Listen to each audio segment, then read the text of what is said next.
Testing 1, 2, 3. Testing 1, 2, 3. Testing 1, 2, 3. Let's see.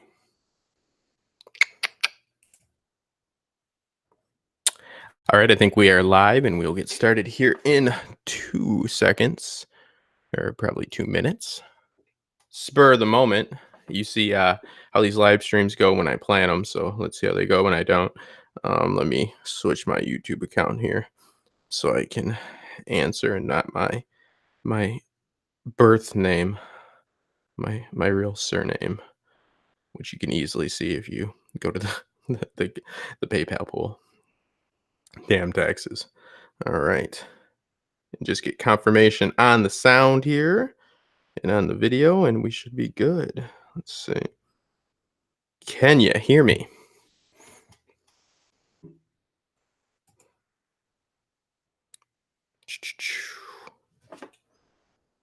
I think you can. Let me just do this real quick. Okay, you can hear me. All right. Yeah, I just wanted to do this kind of spur of the moment because I put out on Twitter earlier that how thankful I was for the donations. We hit over the GoFundMe, which was admittedly a low goal. And the goal of that low goal was to inspire some people to feel like even if they only had a few bucks to donate, that to really showcase how much that helps, because it does. And I mentioned the PayPal pool didn't hit its mark. It's still going on, but it didn't hit its mark, which is like $1,000. And I never really expected to hit that amount. But I was trying to express how really just my gratitude and how much it means to me, because I've been somebody that's always been on a fence about crowdfunding, about is it ethical? Like, when is it okay to do? I mean, let's face it, nobody likes asking for money, right? And I mean, the overwhelming support, both emotionally and fiscally, is just, I can't even express how much it means to me. And I mean, you'll see my inability to express that in this stream. And this was decided to do in about 10-15 minutes, but I just felt like I could put out like a message on Twitter or whatever. I could just talk to you guys. I know a lot of people are already getting to the con. I'll be there on Friday, but you guys have meant the world to me. And I really mean that, because this con came about in kind of an odd way, but also in the way exactly in which my mind wanted it to. Meaning, I didn't want to be asked to be on a panel, or backdoor my way into a panel through my connections, people I collab with, because if you watch my channel, they there's literally 1 or 2 people that I collab with that have less subs than me. Most of them have 10 to 20 to 50 times the subs. So there's no doubt in my mind that I could have been like, hey, so and so, can I be on a panel with you? And there's nothing wrong with that. It's just, yeah, I mean, if you've watched my channel, you know how I feel about networking. I'm not against it. YouTube Confidential, get YouTubers, talk about YouTubers, get to know the YouTubers, get collaborations. Yeah, I mean, I'm a business-minded person, but I'm also very passionate about what I do. And there is a certain amount of humility, and I think honesty, that like, validation is something, yes, I will say, to a certain extent, I do yearn for, from both you guys, especially those that help in the community, especially a community like the Thrones community, because it's so it's so exclusive. It is, and it should be. There's people that have been doing it for a lot longer than I have and all that. And my worry was always that that irrational worry of becoming too successful and getting known as a Game of Thrones YouTuber, which arguably right now I don't know like how that'll pan out. The point is, I do really value that I'm able to talk about other topics. So I'm not in that like niche group per se. So to be invited on a panel in an organic way, yes, some things led up to that, and it was late notice. But the point is, I didn't ask or backdoor my way, like I said, onto it, that's just for me. And that meant a whole lot to me. So I really needed to make this happen. And I decided, yes, to have the humility to do the crowdfunding, in the support that you guys show me. It just inspires me. It's always that issue of, how can I ever, even with my Patreons, you guys know, I don't know, I feel like, what can I do to really, even if it's only $3 a month you give me, it's like, I feel like, I'm like, I don't even know if I can give them $3 worth of like excess content, because it's so hard to put out just good content on your own channel. I feel like I don't want to throw you scraps. I hold myself to a high standard, believe it or not. So it really shows me that there is support, because that's what I want, in support, in the sense of not blind, I like Justin, which is fine. Maybe I discredit that, but I don't like the lack of constructive criticism or criticism. There's plenty of people that and I love them. They've just been there since the beginning, and I probably could put out a video that's and I probably have, that is just a turd, and they're gonna say good job. And there's definitely something to say to that. They have a good heart, but I want people to watch my videos, that watch the shows the videos are on, that are interested in the topics. I want to go to this con and meet the people that I only talk to through this screen that I'm talking to right now in person, because I used to work in the industry in a sense of, I was working in the same rooms as people, and I can tell you from experience that a collaborative experience, when you're actually face to face, is much, much better than this. And there's so many different aspects of this, and I'm finally, last night I was able to like look at the schedule and be like, what do I want to do for fun? Because it wasn't like, how am I going to get there? How am I going to not be on the streets? Am I going to be able to be splitting like a bologna sandwich with a hobo on the side of the street? No offense against hobos. Don't know if that's proper vernacular. But now I'm finally able to say, okay, what will I do, to enjoy myself? What will I do to do this? I mean, the panel is my main concern. I might end up speaking for 3 minutes, and that's fine. But those 3 minutes, I want to add something. And I want to showcase that I can kind of be from outside of the circle, which isn't a bad thing. It's what happens. It's people do the work and they're consistent on Game of Thrones for all these years. They have every right to be known as the people that are the go-to. So to be kind of an outsider in it means a lot. To meet the people that I have such good relationships on screen is going to be interesting. To meet the people that I'm not like I'm an honest person. There's definitely people that I don't hold in the same regard as others, but content creation is content creation. You have to find something to value. And I think that when you meet people face to face, it's hard not to find something to like about them. So I think that, it's just going to be a wonderful experience on all ends. And it just means like so much that, yeah, like I said, what the PayPal pool is like under 300, the goal is 1,000. I didn't want that to come off as like, oh, you guys got to try. No, like, all of you, that have shown support in one way or another, fiscal or not. I will specifically name out some people here. Let me actually look at this. Trivia. Okay, I'm catching up here. Right away, Amberlyn. I can't thank you enough. I mean, there's certain people that are always there for you, and there's certain people that can understand certain issues and stuff like that. And you're somebody that helps me creatively. You're somebody that helps me fiscally, which it's at that point where you feel bad. You just donated again. You When I was sitting there and you saw my all the page marks for every time my topic was mentioned in World of Ice and Fire, you send me a digital copy. I mean, that is like unprecedented, and I don't think that you need to be on a panel to get funding to go there. I wish that we could get everybody there. I think that's a truly beautiful idea. It's just always that middle ground of like, if you ask for funding and you say it's funding to be somewhere, you should have to at least pose a reason why you should be there. I mean, and then leave it up to people. So, like, I don't want to be that hypocrite that's like, oh, now he's, on GoFundMe. Now he's doing this. I have always been, at least I fit my own, specific constructs barely. So, technically I'm not being, a hypocrite, but it has changed my mind. I'll admit that about, I think it's beautiful to see the people that've got it and there from across the sea that are just there because because you get a webcam and a fucking microphone. How many times do I have to say it? To make you smarter.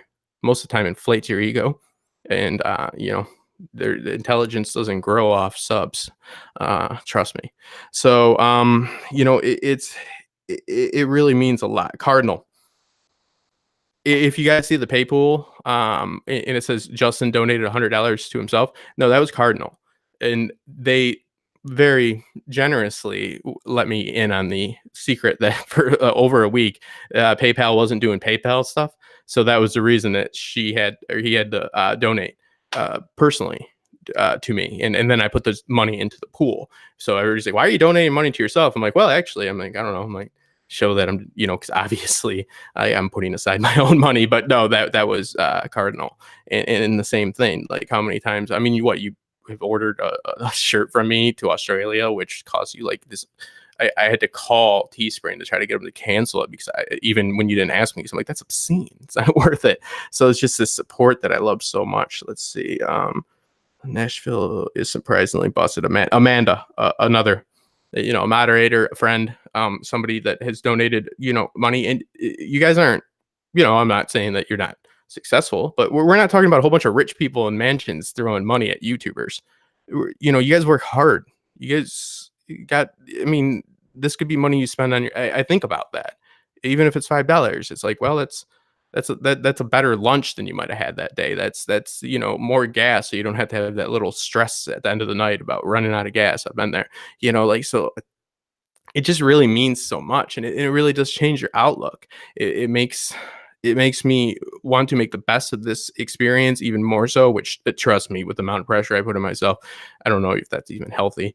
But it really is amazing, and it's something that should be showcased. I'll plug it right here. Our podcast that just talks about fandom. We will be discussing this at the con. I've never been to a con of any sorts. I'm totally like fish out of water here, so I don't know. Like, I was a DJ for 10 years. I can deal with anything that comes at me. I hung out at plenty of conventions and stuff like that. But here's the thing. Like, all these different aspects of this con, like, I'm very interested, like the market, like the merchants that are set up. I want to see how many people are in line for autographs opposed to like in line for panels.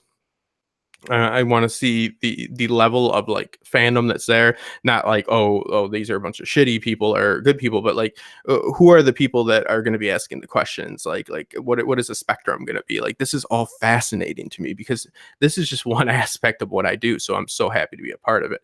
Uh, you know, don't get me wrong.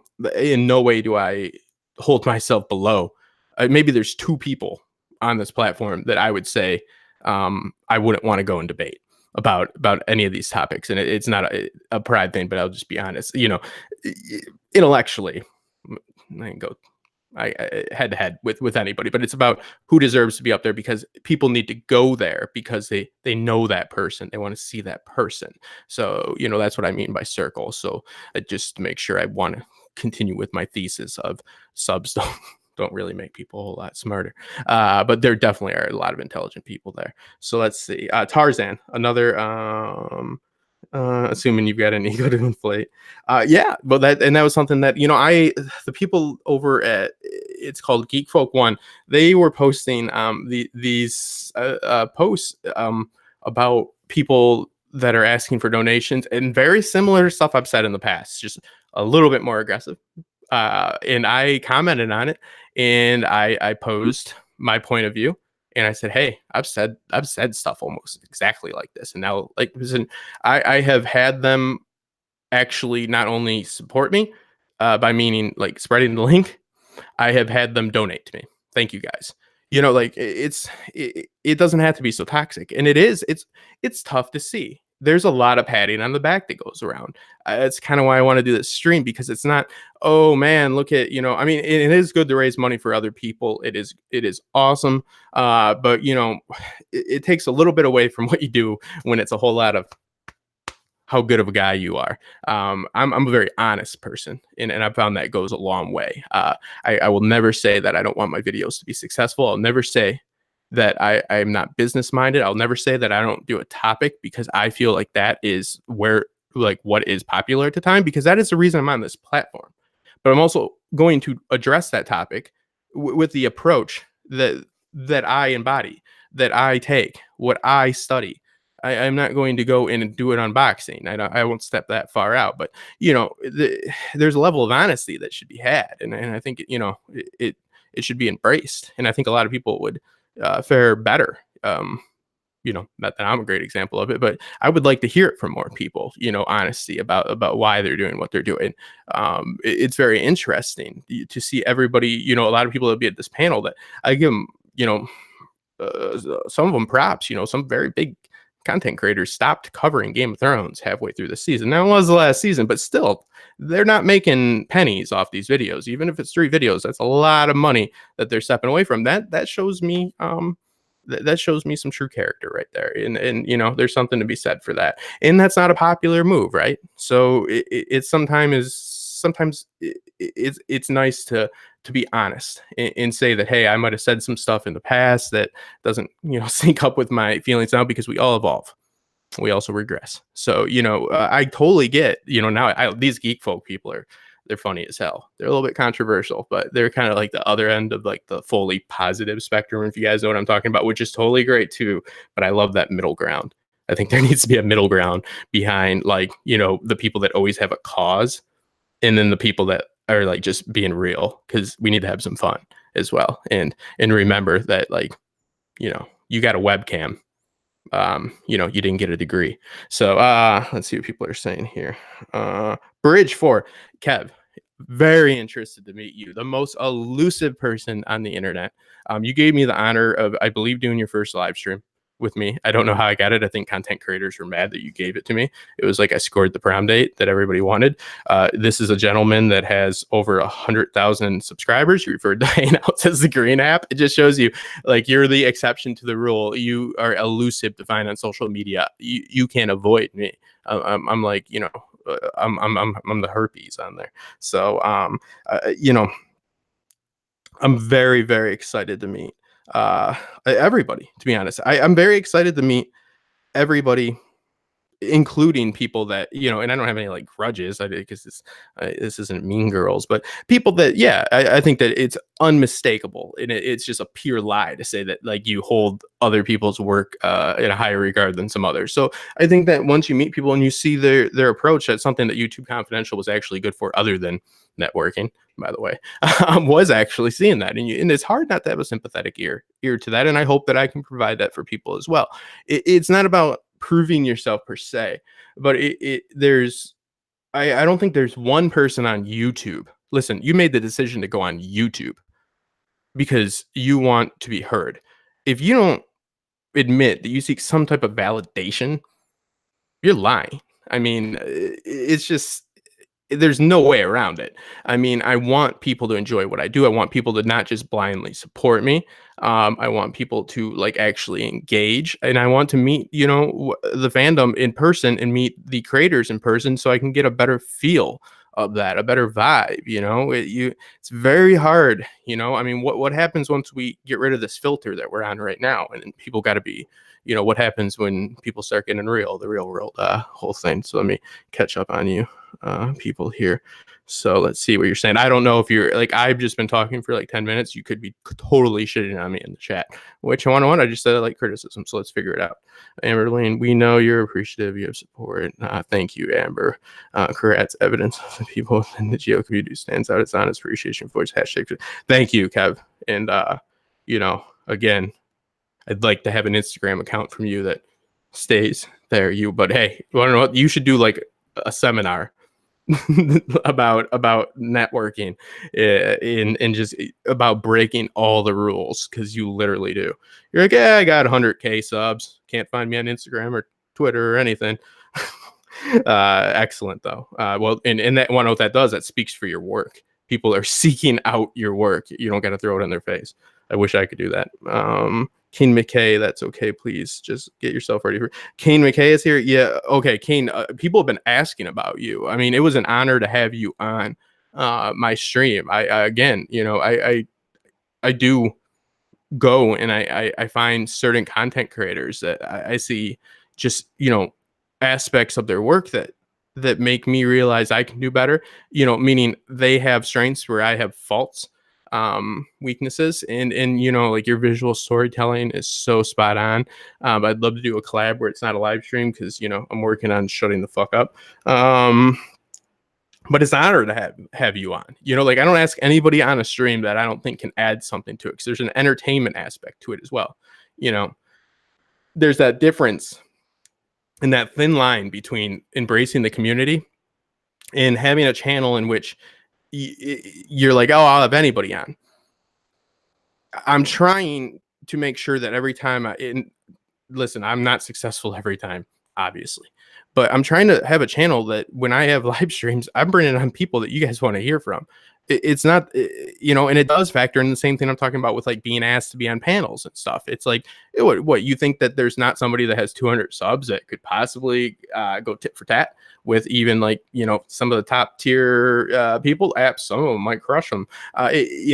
It's a certain type of personality that comes on here. One's not better than the other. So, but it does come down to, like, people will need to be drawn to your work in name, being able to recognize a name, people that are familiar with others, that draws them there. And again, I will never say that I don't want people's eyes on my videos. So yeah, I wouldn't ever get a name that I didn't think had substance behind it. And I think I've shown that. I don't think I've ever had anybody on, except for one YouTube Confidential, in which I now don't have any semblance of even, respect for. But the point is, yeah, it's not about using name for name's sake, but it's like, you gotta embrace both of it. And I feel that I'm very interested to see this in person, and not to be judging, because who am I to judge, but to see how people are in person about their content, because we're all vulnerable. People that are passionate and people that are creative are emotional people. People that are fighters. I was a boxer, emotional. Like, it's like everything's tough guy. It's like, no, there's a reason I decided to go in a ring and punch other people in the face. It was to prove something.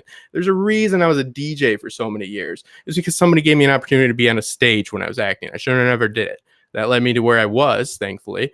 And, to another point of how much you guys mean to me. I went through a stage. The only reason I have a channel is because I went through a stage where I had to move away from Detroit, because I'd probably be dead. I don't get into it much, and this isn't a channel about any of that, but this fandom means something different to everybody. In this fandom, Game of Thrones especially, A Song of Ice and Fire, After the Fact, has meant so much to me because of where it came into my life and where I was in that particular moment. And that was not a good place. That was a club DJ, an 8 Mile in Detroit, that was drinking, that was, abusing substances, and I was very, very unhealthy. And I moved to North Carolina. I got on my feet slowly, still getting fully on my feet, and I became able to do what I'm doing now without drinking, without taking substances. And before, there's no way I would get on a microphone, even to do some stripper, introduction or a wedding. I'd need 15 Jack and Cokes and this or that. But it means a lot to me because it brought me back to where I was before I started DJing, which was in acting school and in writing. And I got, I got seduced to it's pretty awesome to be a DJ until you hit about 30. And your liver and kidneys start not working, and then you become the wedding singer, or you could see that happening. But yeah, you have a lot of fun. That's a hard thing to turn down for a 20-year-old. Very, very easy to meet girls. It's literally set up so they have to come to you. You don't have to pay for drinks. It is literally what every 20-something-year-old wants to do every single night, and you get paid for it. But that's not a great way to live, especially if you are artistic in the sense that I am, because you tend to be very susceptible to addictive personalities, as well as overindulging. There's always that sense of, oh, I need to do this better. How can I do this better? By any means necessary. There's no half stepping with people like that are artistic, and that is not always a good thing. It's not like, oh, we're better. It's like, no. Yeah, that's why a lot of people that are artistic end up in rehab if they're lucky. So let me see what you guys are saying. Cardinal, I can't imagine you being unhealthy. Oh, well, I never physically looked unhealthy. Um, but yeah, that's it. I won't get into that much, but there's those moments that people really associate with these stories, and that's why I am always saying I'm about the story. I'm not about that about stories in general, not about a particular story. Because if you're say in the middle of a breakup and you start watching Westworld and it distracts you, right?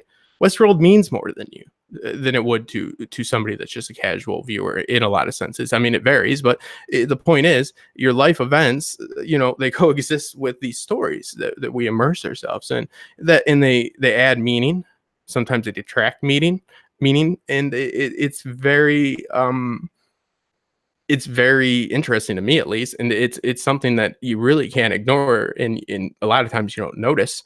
But yeah, it's these watershed moments in your life where something comes in that you might have not gave a shit about as much. But I just reconciled my personal Facebook 2 days ago, meaning I logged into something I hadn't logged into in a year and a half. That my personal Facebook, everybody I've known from college, high school, all that.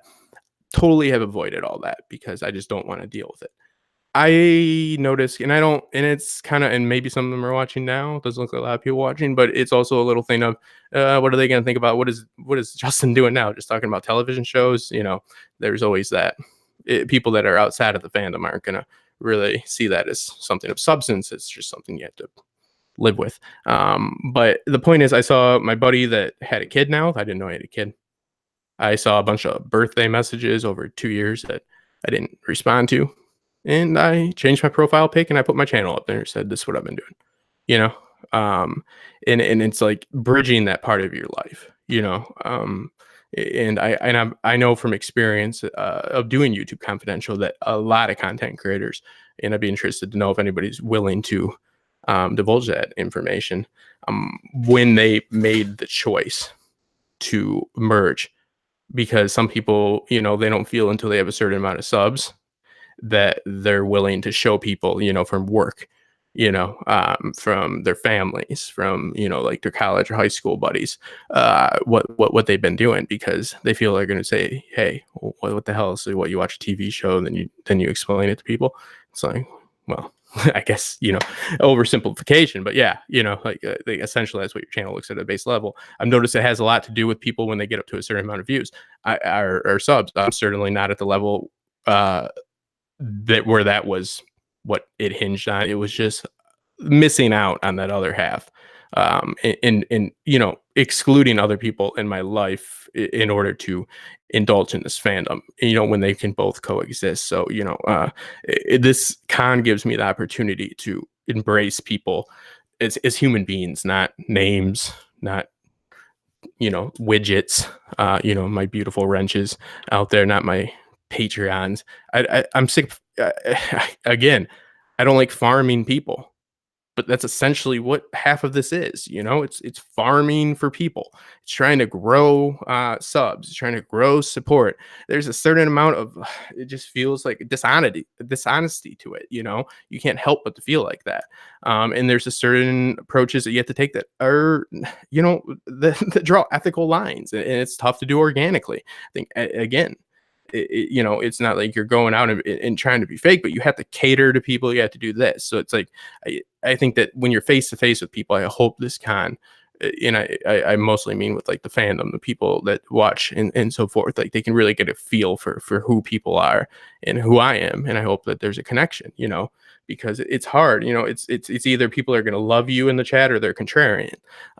In life, it's, you tend to find more of a middle ground face to face. So, you guys, I mean, just the amount of support, just coming here and saying, I love it when I get a comment that's specific to what I'm talking about. Like that means so much. It might sound stupid, but hey, I mean, people that are in the chat right now that are content creators know hey, great video, bro. Like, not that we don't appreciate it, but like I love it when somebody mentions like a certain aspect, whether it's even positive or negative. It's like, oh, they're engaged, I'm doing my job. And guess what? That's both me, my vanity, That's me trying to be organic, but that's also me in a business sense, because I more and more people that actually organically engage with my content, the more subs I will get. You don't get subs off of just having one good theory video. You get subs, and then your numbers, don't really reflect those subs. So sustainability and stuff like that. Let's see. What do you guys say? Was Unhidden as a kid? Okay, so I'm catching up on you guys right now.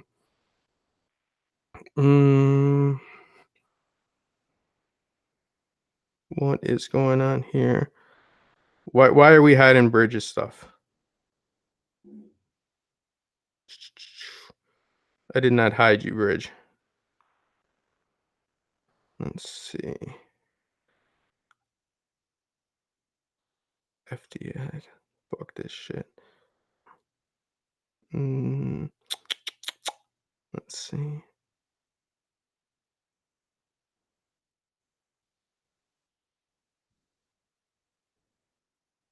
Why is he being hidden here?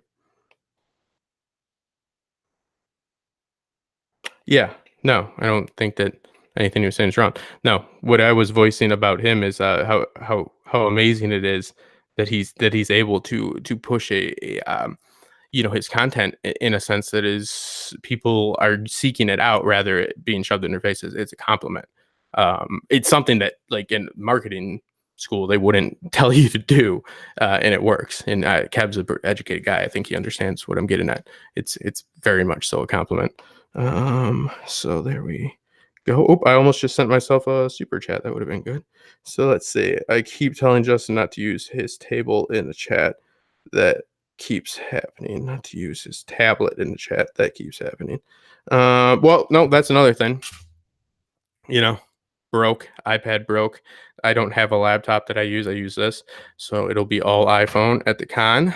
But I am not going to, extend the whole, crowdfunding past just the basic necessities. Let's say Kim McKay. As a kid, I was learning challenge, and that series gripped me so much I powered through it. Now the books are a huge part of my life. Yeah, thank you for disclosing that. I mean, that's what I'm talking about. It's not always that's where you get into these issues where like people are right or they're wrong about if something, art is, subjective. So it's like, oh no, it's terrible, it's good. It's like, well, you have to understand where these people are coming from, but it is their job to state where they're coming from. And I think it's where what something sets out to do, a story, what it sets out to accomplish. You have to judge it on that, which means they need to be clear about what they set out to do. And so it should be rated on that, in my opinion. And then after that, it's all your personal opinion, But it's life experience that some of us will never understand. An attachment to Danny, or like I'm not saying I don't. I'm just using an example. Maybe somebody really loves Dario or something. You know what I mean? Like, but you can't be like, "Whoa, that's a stupid character. It's not, a good character." Like, or it's just ridiculous to do. It's fascinating to understand why. Now, I do have issues when people will mention actual structure and say that arcs are incomplete, or this was set up to be this, and and they're dealing with absolutes, especially without the proper vernacular. Then you're running into trouble. It's you want to be a little bit careful with that, but it's interesting. Let's see. Oh, iPhone now. Nice. Yeah. No. Yeah. I'm loving Lady Dane Starfall. Let's see. Peter Griffin, thank you so much for all your support as well. OTDA, moderator of the century. I don't even know. I honestly think that you're like a spirit. Like you just you spirit yourself to wherever you're needed. Like I've done again. This is set up in 20 minutes, and you're here. You know what I mean? Like you're always where people need you to be. I think that there's a chance that you're not a physical being. That's my tinfoil theory that OTDA is some type of I don't know, like chat warg, or he's in like the where net of the actual internet, would just be the internet then. But yeah, no, fantastic. Okay, so somebody 999 gray area shots at one of my first YouTube confidentials, and one of the first people that I met in this community that I really found fascinating because she was very different in a lot of aspects, meaning very intelligent about how she went about it, but didn't come off as pompous. And maybe I could learn from that. How many times did we do our YouTube confidential, Gray? Remember? I could not get a simple recording to work at that point. We did it 3 times. Yeah, I mean, I can't thank you enough. That was recorded 3 separate times at the very least. And that was obscene. I would just walk away from me if that happened now. I would say if somebody did that to me, no, but you didn't get it the second time. Like, we're done. Thank you so much. Yes, shots at the con. I hear Nashville is expensive. Yeah, my hotel definitely was expensive. If anybody wants to room up at the Sheridan, I've got the most fucking expensive room in the world because of my notice. So that's really been the expense there. And yet, Gray, you have just skyrocketed, and I'm so happy because you are so. I think that another good example of content creators here. You have like 3 really good examples of different types of content creators who are all very good. Kane McKay's approach, the Gray's approach, the Kevin's approach are all different. They're all intelligent. They all embrace different aspects of it. They all have a different approach in the sense of how casual they keep it. All 3 of them keep it very casual, but it's just it shows you like that people take to certain people and people relate to certain people, and I think that is what I'm talking about, as well as how we deal with stories. We deal with content creators. When did you start watching Gray's videos?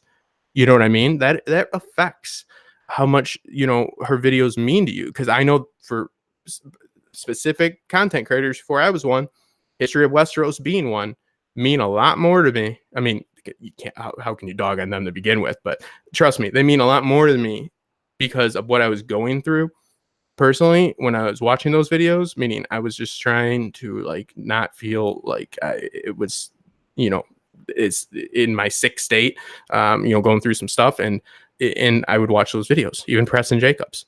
None of this stuff panned out, but I don't care. It's still fantastic and well thought out. But yeah, I mean, it all factors in. So let's see. It's all right. We all got to rock out to whatever we beat we're hearing. Yeah, absolutely. I feel like I dissed every field artist by claiming I don't do art. Well, it's always that thin line, right? Of that's what I'm talking about. What I'm hoping to experience here is, I don't have any because I'm not a teenager, and I dealt with Detroit DJing for 10 years, but yeah, there's definitely people that I'm not huge on as far as just like their content that I wonder, and it's hard not to, because again, vanity, and because we get into this because no matter what people say, they want people to like them, else you wouldn't be on YouTube. And you tend to be like, well, why is this person getting views?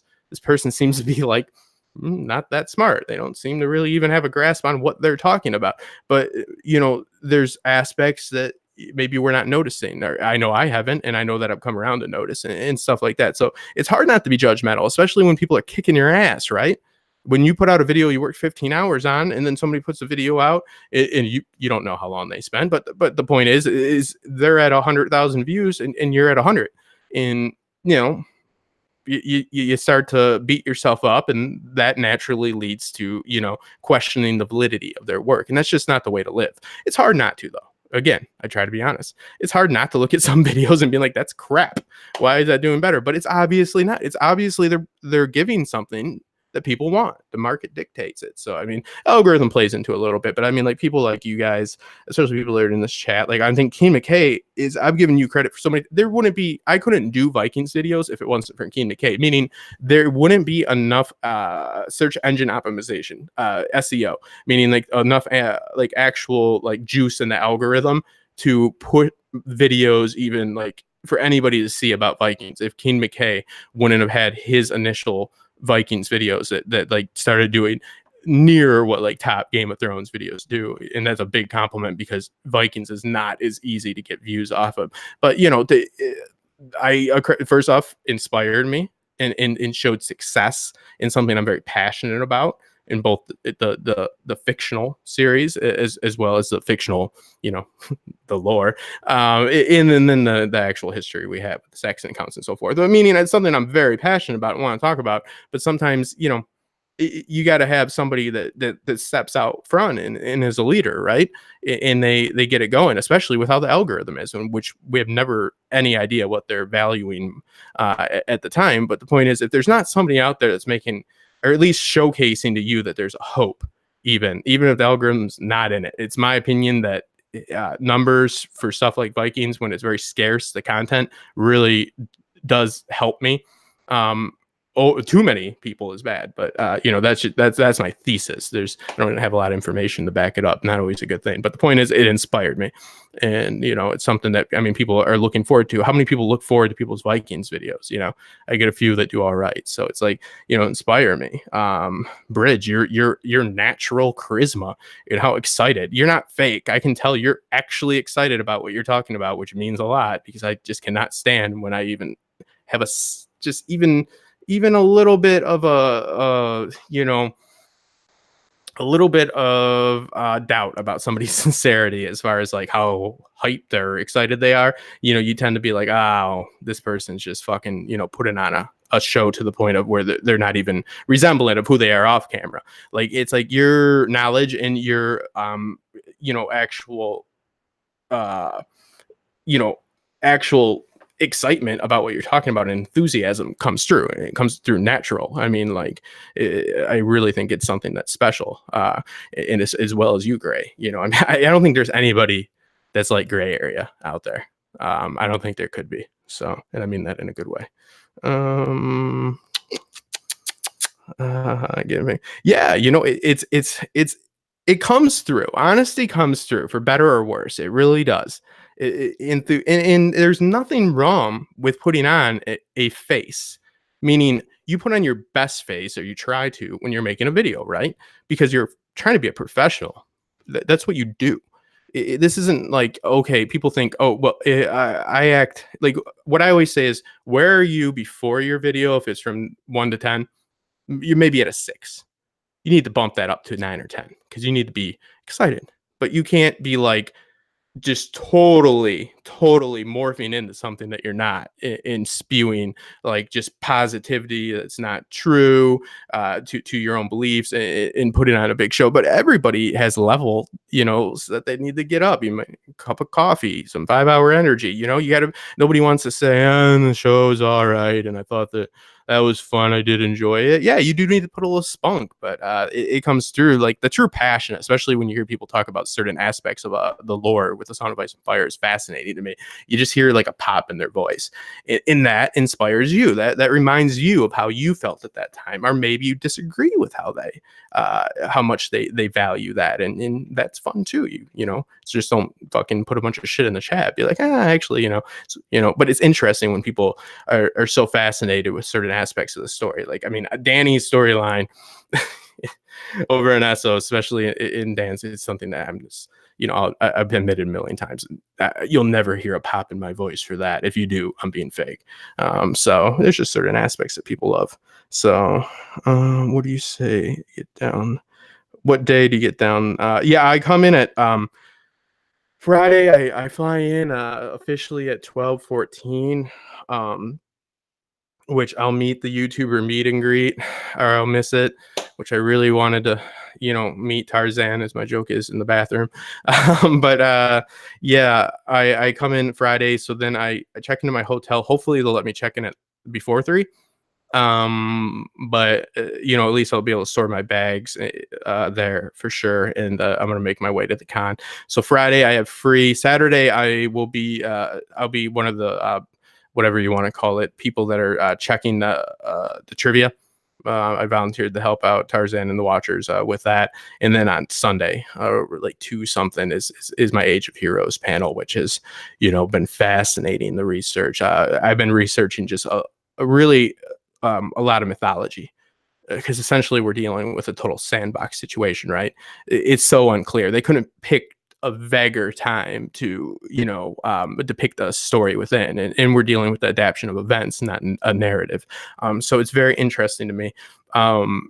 I'm seeing what shines through what was injected into the story, to suit A Song of Ice and Fire proper, and I'm seeing what George was just playing off of real history with. I mean, I'm trying to, is my point, but it's very interesting to me, and I also take the pragmatic approach of looking at the set pictures and understanding that they had the pitch to show to people that are studio heads, lawyers, and there's going to be a lot of conventional methods taken as well. I don't know, let me know in the chat. I mean, I'm trying not to be negative, guys, but I don't think, I mean, my main concern is a rehashing of the Long Night.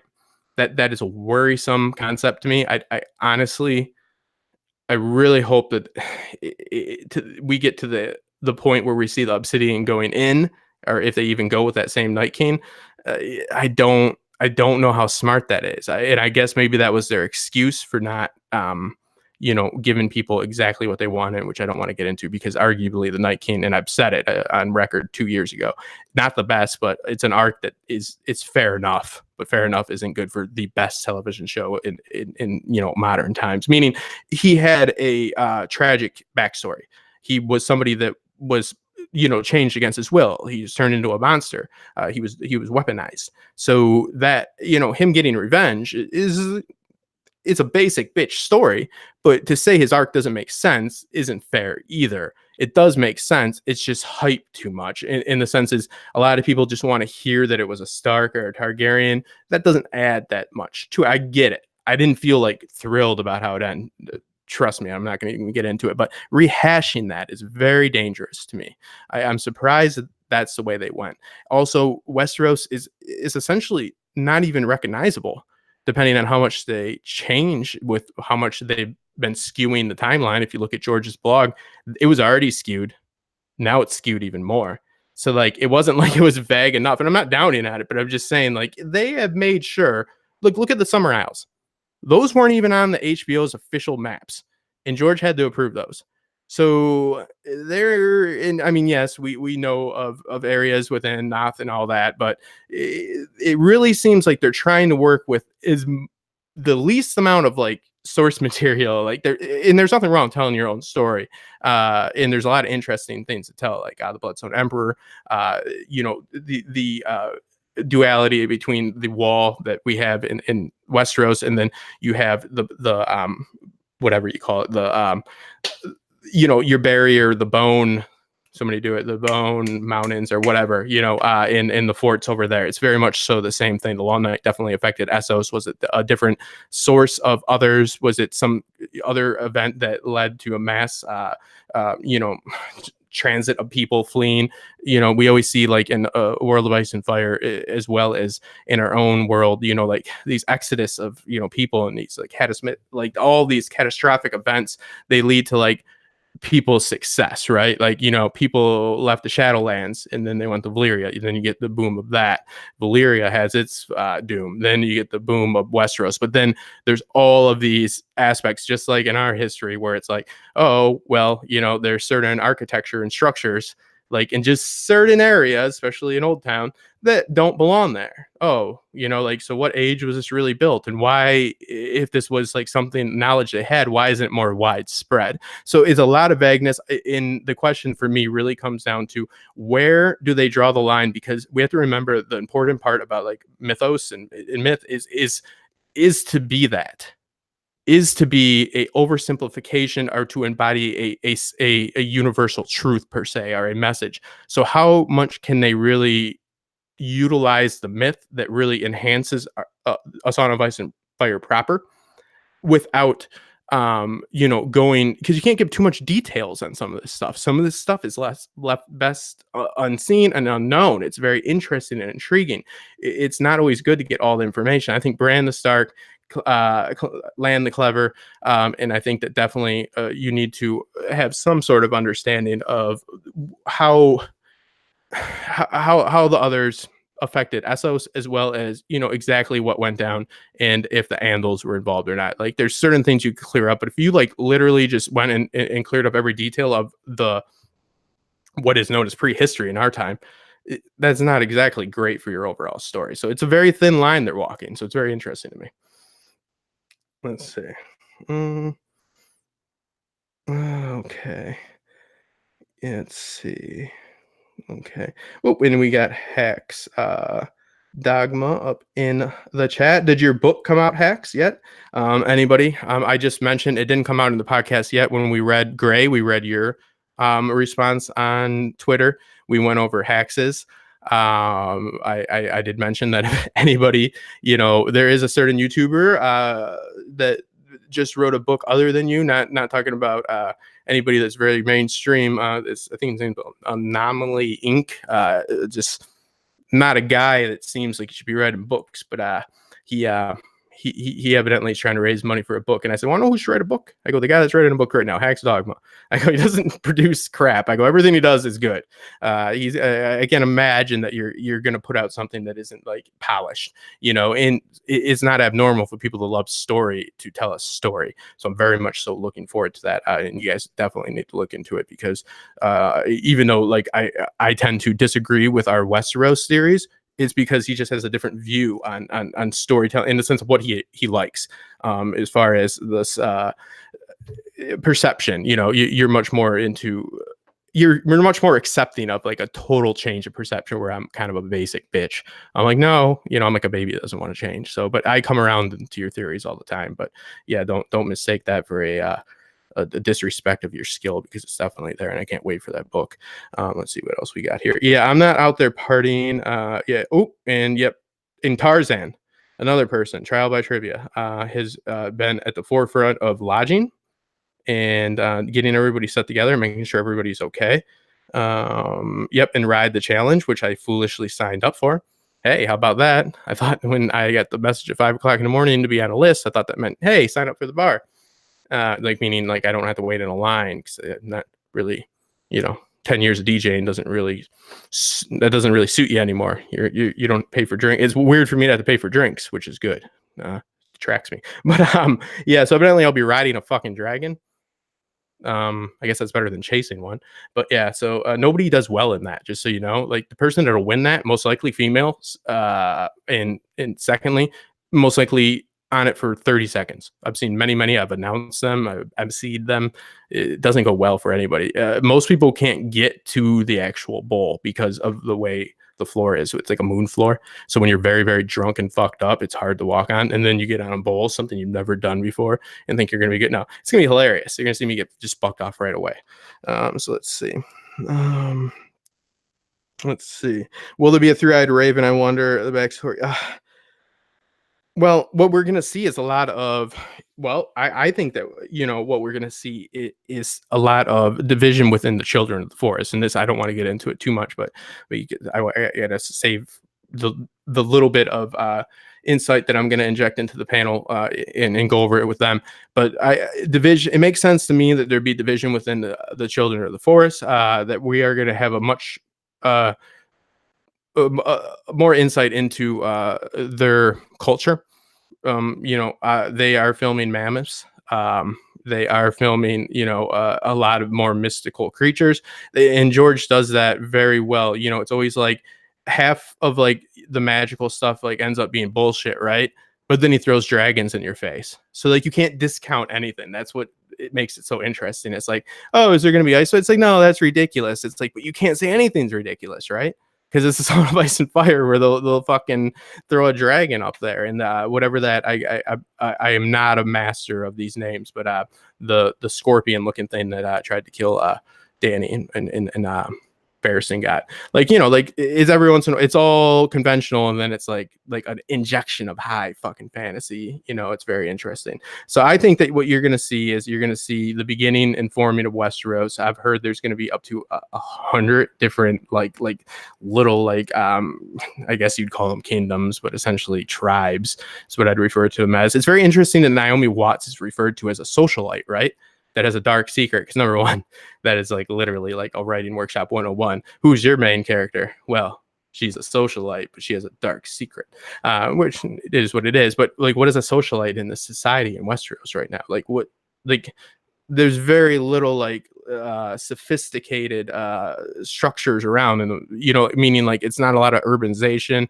I understand there's always people that were high in power, but it's like there's not going to be like situations where you have a developed, you don't have King's Landing.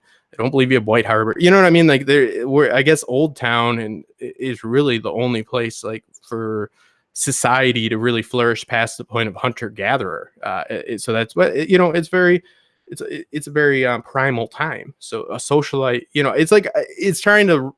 I know the Dawn Age and the Age of Heroes are not the same, but there is crossover. So it is essentially saying like what I guess is a socialite, like not exactly, but a socialite during the time of Neanderthals, like cavemen.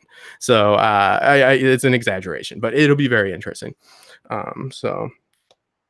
And also to find out, like my biggest thing is I want to know, like I don't believe the dragons came from Valyria. I think it was the Shadowlands. I think that it's a clear course of events and sequence of events that have been stated by George through all, even the skewed lore, that the Shadowlands fell, and then Valyria booms, and then I mean it's kind of like 1, 2, 3, you go, and they're dealing with the same thing. I think it would be interesting if the others in the East weren't the same others per se, in the same aspect. That would be interesting, but it definitely affected them.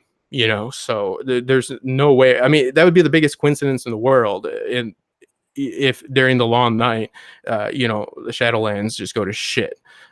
So it'll be interesting to see how it's depicted. But everybody has their own version of the wall. Dothraki have their ghost grass or whatever. I mean, everybody has, like, it's all about that, like a real history. Everybody embraces different elements due to their culture in their terrain in which they live in, meaning they value certain things. People that live off of things they plant tend to worship the ground until they realize the sun is the thing that gets that to grow. Then they start worshiping up and so forth. People that are like over in the East, they worship fire. It's more of an embodiment of this ice versus fire duality. Is just a sense of like, just two different cultures, the North versus the East, and people just embrace what they embrace and they interpret it how they interpret it. So the Dothraki are scared shitless of some grass, and the Northerners are scared shitless of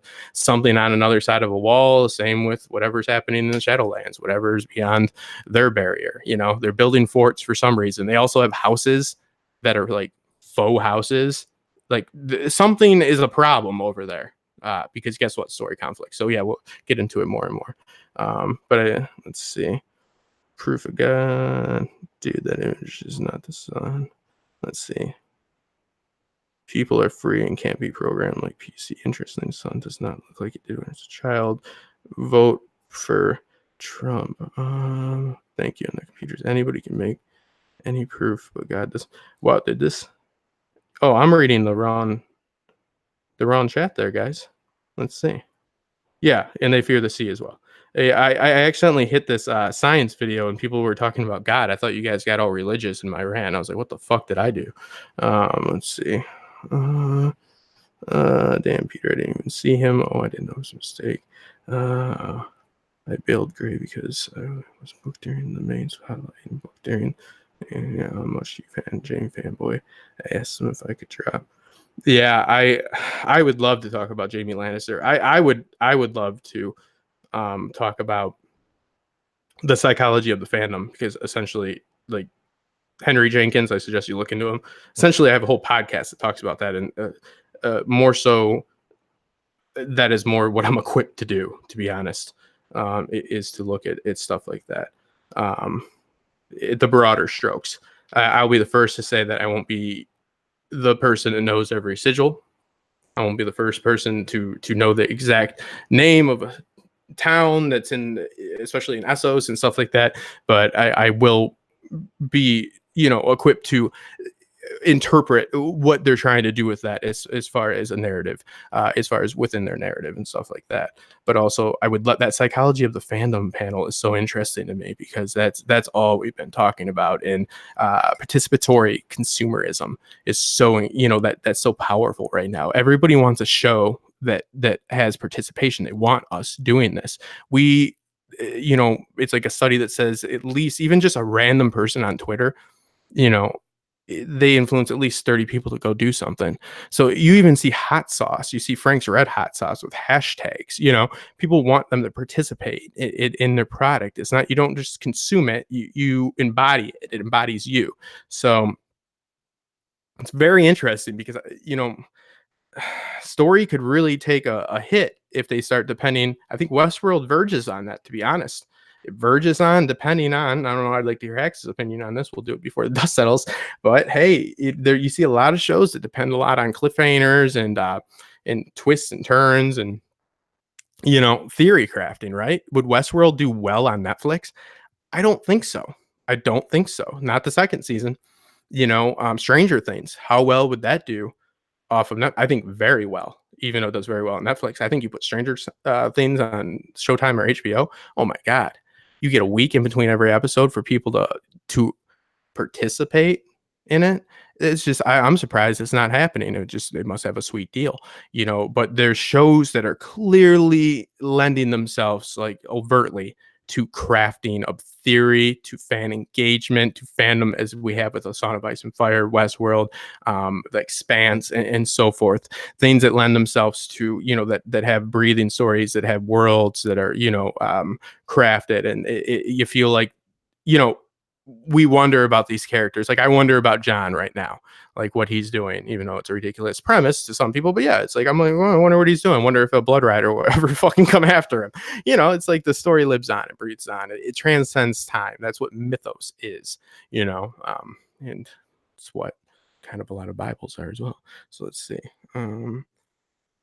Okay, yeah, I've heard Stranger. I have to wait till after the con because I've got my notes, which I have the proper actual names of shit and all that. But yeah, I'm more focused on how they're going to tie things together for the actual prequel. Meaning, like, okay, how does the Summer Isles fit in? Well, trade post, so connection between Essos and Westeros.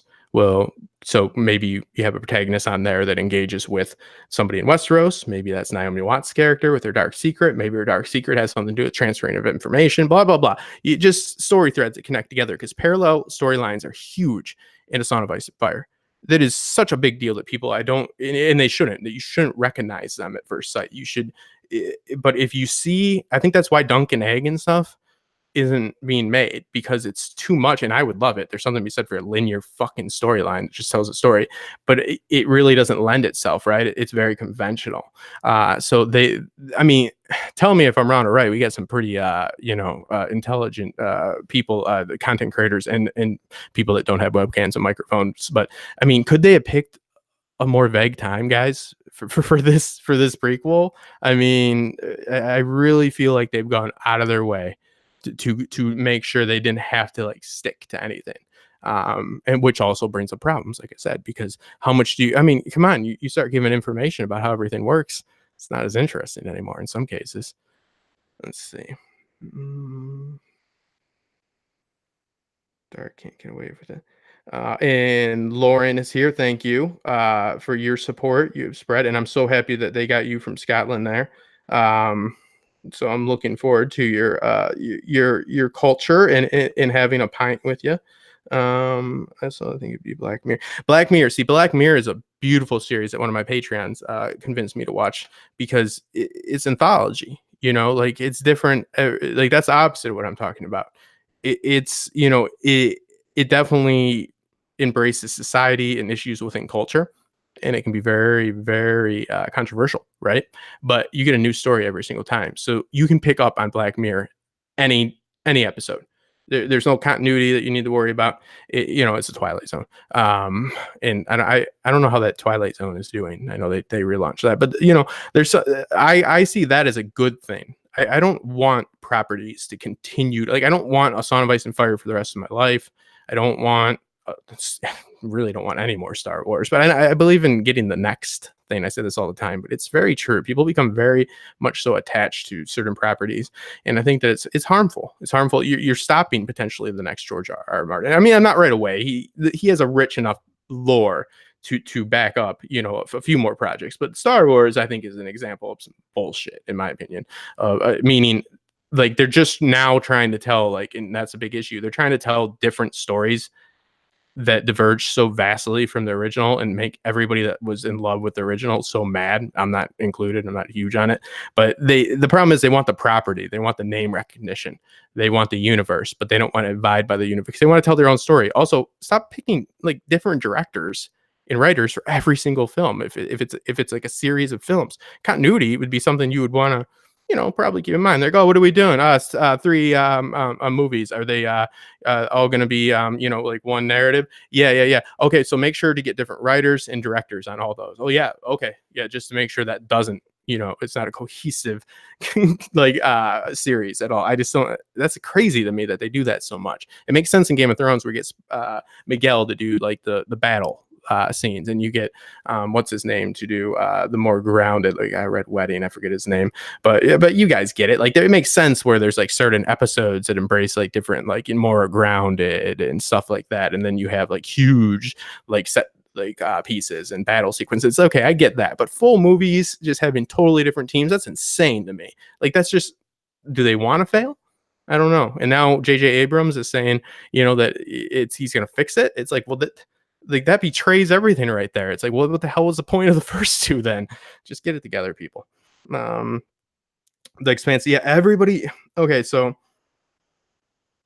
in your guys' opinion, okay, because sci-fi, believe it or not, like Westworld's my exception. I'm not against it, but is the Expanse something that somebody like me that just enjoys, essentially more grounded, like I guess the best way to say it is, does the Expanse like set out a set of rules for the universe and stick to them? So I know like when they're going on a mission, like I don't like sci-fi, and this is more old tropey sci-fi that just inject some like bullshit, like blaster, like, or like, like different drive in their ship or different type of atmosphere that totally changes everything. Is it like a consistent universe in which there's continuity of like rules and in things that like you understand stakes, meaning like, okay, like this is bad, this is like something they can do or can't do, and it's not all over the place, because sci-fi has it lends itself to that type of story. It lends itself to have a lack of stakes because they can always just invent some like MacGuffin per se, like, oh well, we got this now and this fixes this. Does it do that? It seems like it is pretty grounded. Let's see. Okay, so it's not trophy. Watch 2 episodes.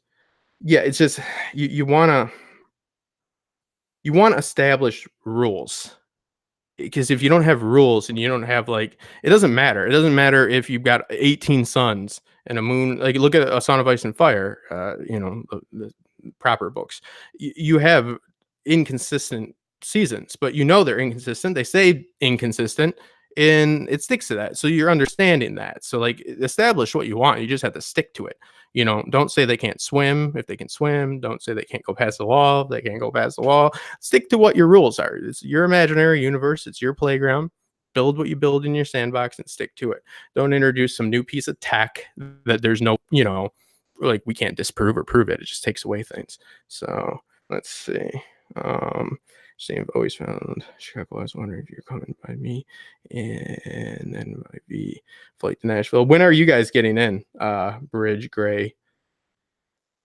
Let's see, or anybody else that's coming, because I'm a little late to the game because I don't have a panel until, well, technically Saturday. It's not Star Trek. No, it's not.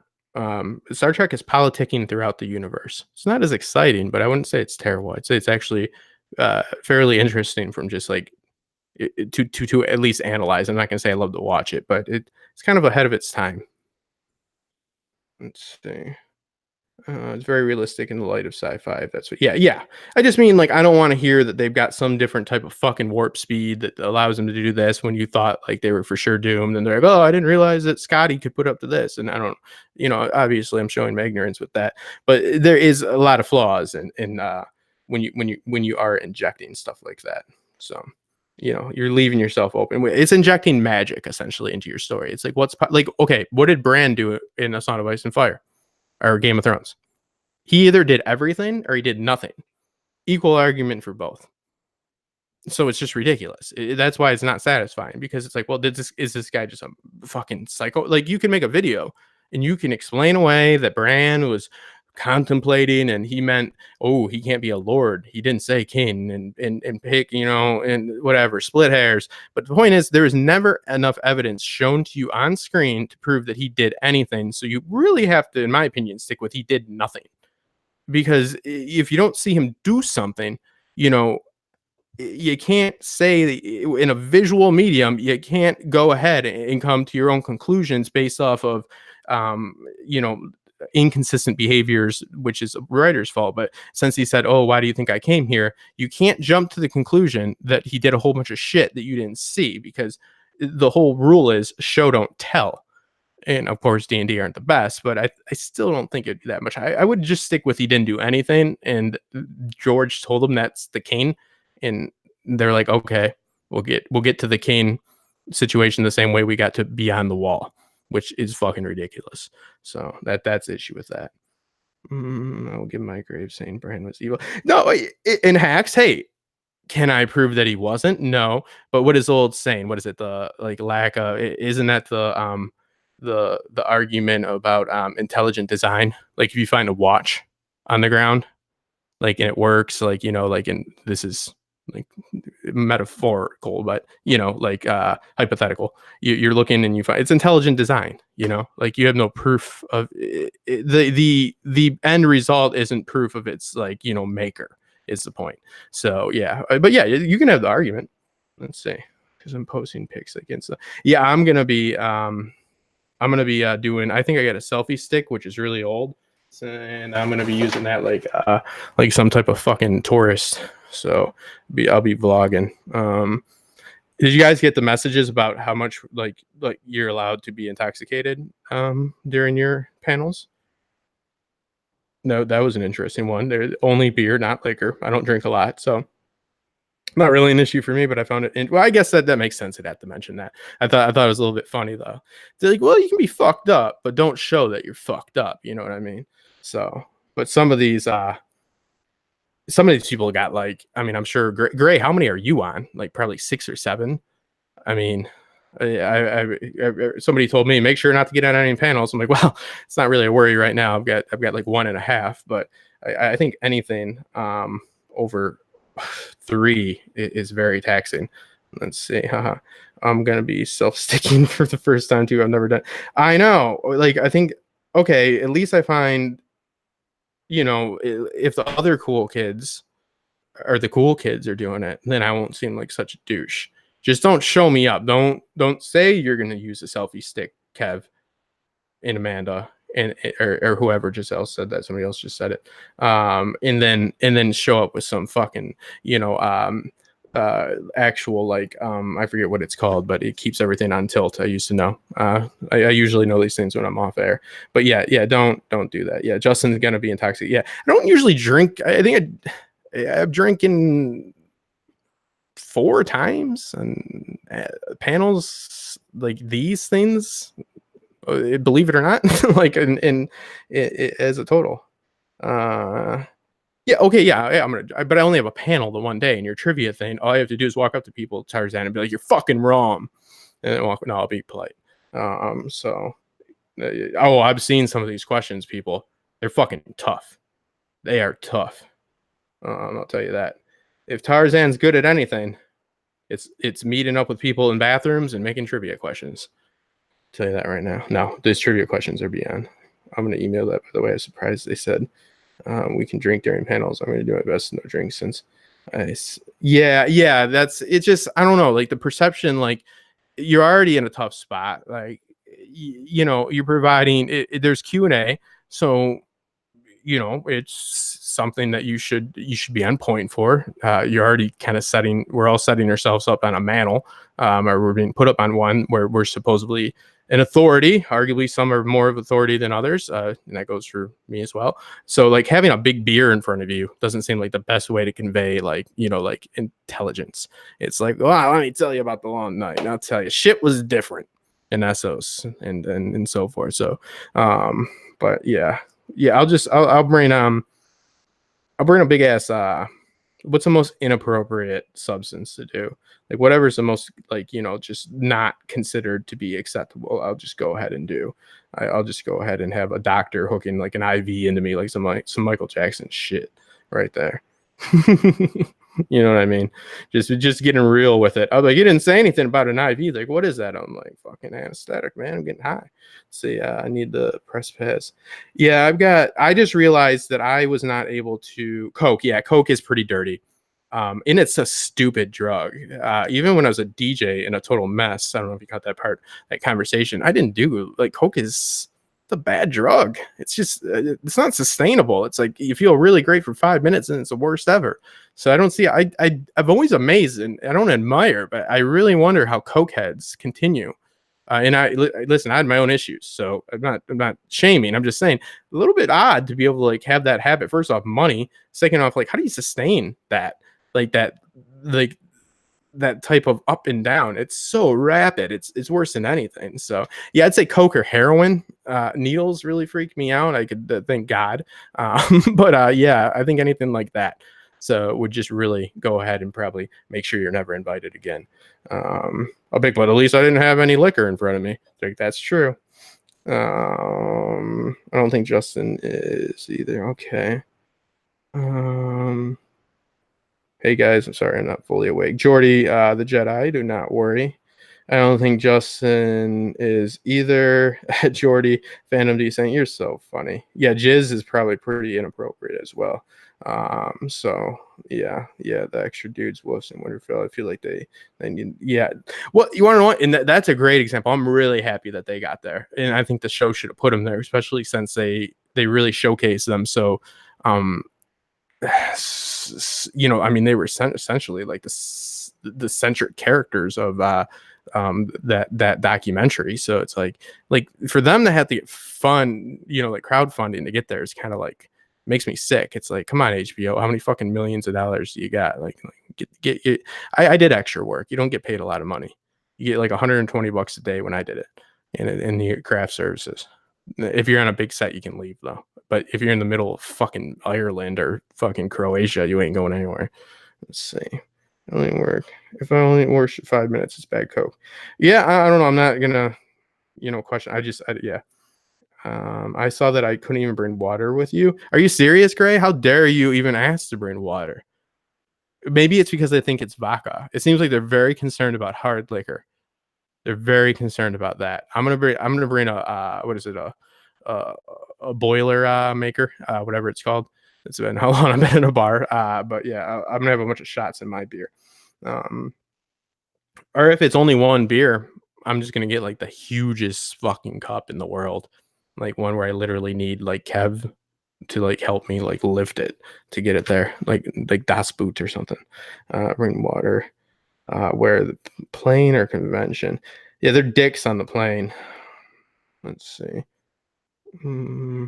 Yeah, I can't. I always have water with me because I get fucking stressed out and lost for words. Yeah, why wouldn't you bring?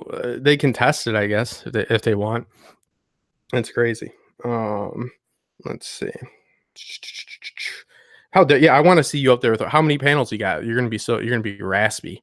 You're gonna be real raspy by the end of it. Yeah, I mean, I think that the panels that I am the kind of someone mentioned some distillery across the street from the center. Yeah, and they sell alcohol there, evidently. I'm not. Yeah, this is. I don't know. I've never been to a con, so I mean, like this is all news to me. So it is what it is. I don't think it's the best look to be going around saying how much piss drunk. But hey, if you can convey it drunk, you can do fucking anywhere, I guess. Yeah, I mean, but yeah, I couldn't get into that Serial Pharrell's water dancing, which I was ignorant about because I do a little bit of Hema, and I will just say that I'll fuck anybody up. And then I tried Look last night and just thought, oh, that's something I could just sign up for. Like 2 weeks ago, it was sold out, and they added another one. But I will say, and I'm not downing on it, Con of Thrones, but I watched a few videos, and I see the actor mentioned 3 times. Sorry, this wasn't that long, but I'm going to be signing autographs later. So like, it seems to be not that that great of an experience. It doesn't. It seems to be like rather short, and they only bring a few people up to actually show any type of anything too. But I did really. I heard. I don't know if that's separate from the actual foam sword fighting, because that's what I really want to do as well. So let's see. Yeah, Aziz has like 13. Well, yeah, Aziz is, Aziz should essentially be like available for all, like just on the side, like in case, like, some of the people that are up there that are questionable, they're like, okay, just switch in Aziz. That psychology of the fandom thing. I know Teflon's one of them, who is one of the, I think he is one of the best, and he can talk about anything. I got to look at who else is on that, but that's a tough one. That is one that's the only panel I'd say let me on, because that's like the one thing that I actually like am fascinated with, as far as the niche thing. So that's tough. Like, some of these have names, these panels, it seem like they should be in a lecture circuit at like, over in Cambridge, going through like the Ivy League schools. So it's interesting. I have anxiety, so I wasn't. Yeah, I was. Let's see. Yeah, no, I mean, I'm not acting like I'm best friends with Tony, but he is the guy that like shows up. Like, he's done like I think 3 or 4 streams with me, and he just is a real dude. Like, I was afraid he wasn't going to show up for the first stream, because I think it was AU that hooked me up with him. I don't remember how it happened. I don't want to. It just, so I had less subscribers than I have now. Tony's like, hey, I'll come on your channel and do a stream, which is weird. You know what I mean? It's kind of a weird thing. Like, it's not going to help him. So I'm like, oh, that's weird. I'm like, but hell yeah. So I was worried, because I'm always like, when I do panels, Kev, this, I'm very gray. You might not know this, because it took us 3 times to do the YouTube Confidential, but I've gotten a lot better. But I'm very like accommodating, because I appreciate it. Like I'm very business sense, and I have business sense is what I mean. And I take note of that. This is a favor, essentially. It's not doing it. They're spending their Saturday night on a channel with 2,000 subs, and this is like when I had less. So I was like, oh shit, I don't think this guy's gonna show, because I have to ask him, like, what do you want to talk about? And he's like, I don't care. And then he just showed up 5 minutes before, and he's like, whatever you want to talk about, I'm good. And that's how he's always been since. Like, he's just, I don't know, he's actually like a real dude. I think that some people might not see that. Like, that is not a persona, that is just who that dude is, and I gotta respect that. So I'm really looking forward to meeting him. So excited to meet Teflon. This is very true. Aziz knows the shit. Yeah. Yeah, great.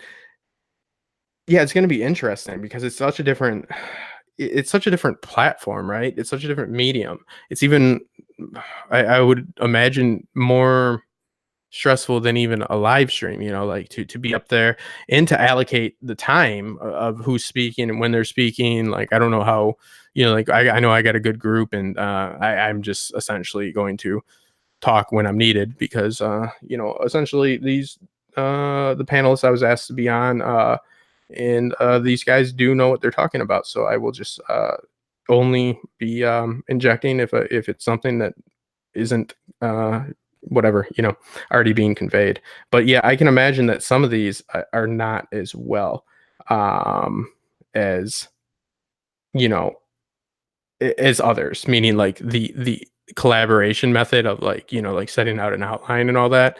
Like, I can just imagine, especially people that are in multiple panels, it seems like that's going to be tough. So that'll be interesting, especially people that haven't worked together before. Like, but yeah, Aziz is, I don't even know. We may go, okay, yeah, that's what I'm talking about. Like, and that's just basic, but that's the only, I guess that's the best you can do, right? Gray? That's what we did.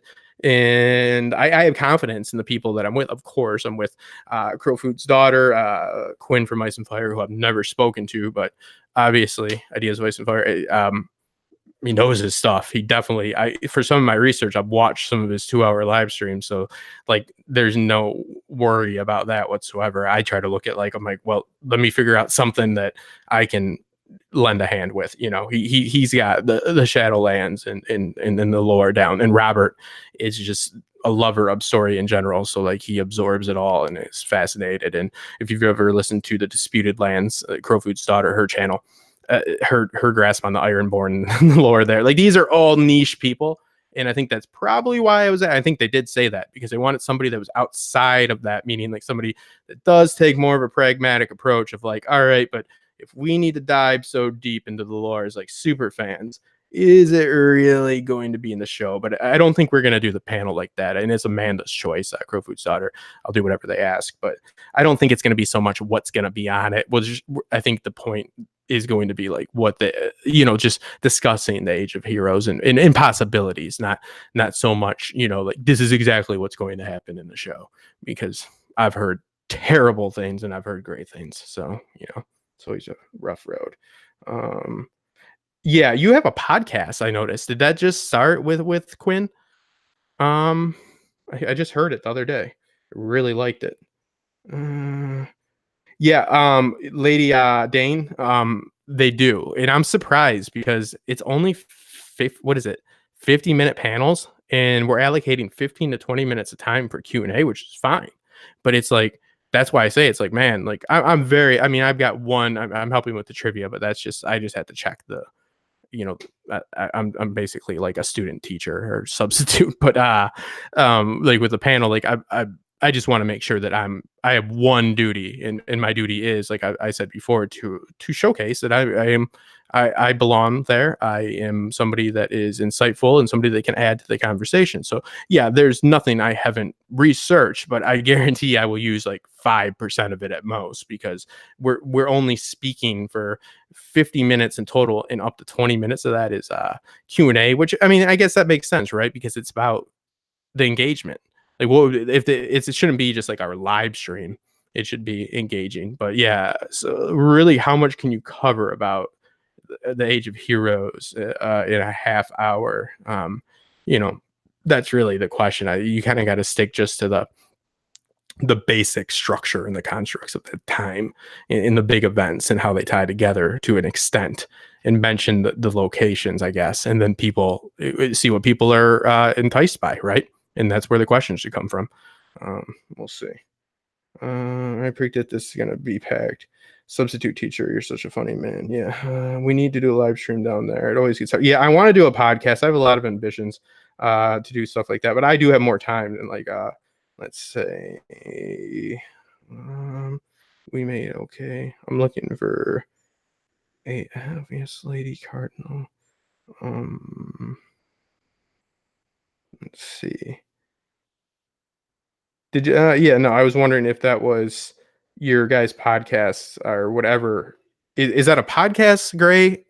I'm trying to figure it out, or is that you guys just streaming on each other's channels? How's that working? Give me your RSS feed. Come on. Let's see. I don't get the reference. Let's see. I came there later. Now I'm feeling like a madman. I smoked my last stug and then laid down and came, and now I'm feeling like a madman.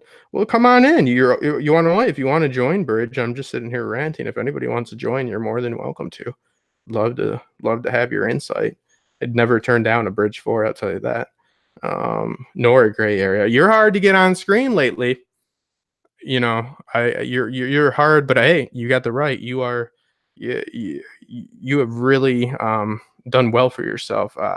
And obviously, I think it all comes down to what you enjoy doing. And I think that, let's see, it's a podcast audio only on SoundCloud, and on YouTube is the visual. Yeah, I think it's really good, Gray. Yeah, so I think it's really good. So, but I don't know. I think I'm gonna have to send you some swag or something to get you to come on a live stream again. All right, hey, let's do another YouTube Confidential just for the fuck of it. I don't plan on ever doing one of those again unless it's going to be like, unless I could literally get like somebody of the level of like PewDiePie, who I don't even care about. But yeah, I'm done with it. The last one was Tony, and that's a good one to end it on, because he surprisingly, people don't realize how long he's been on the platform. But it's just, it turns into just how YouTube sucks. It's just a bitch fest. It always happens. It might be my fault, but it's just like, fucking algorithm and this, and it's a lot of pent up anger. Like, the creative process is the point. But like, a lot of people I find have a hard time, and even myself, like, talking about what exactly their process is. Meaning, like, some people, like, okay, like In Deep Geek, Robert, he will lay down exactly, because he's very, very structured, which is why I love working with him. But other people like myself, like it's all different approaches and methodologies. So let's see. Oh, come on.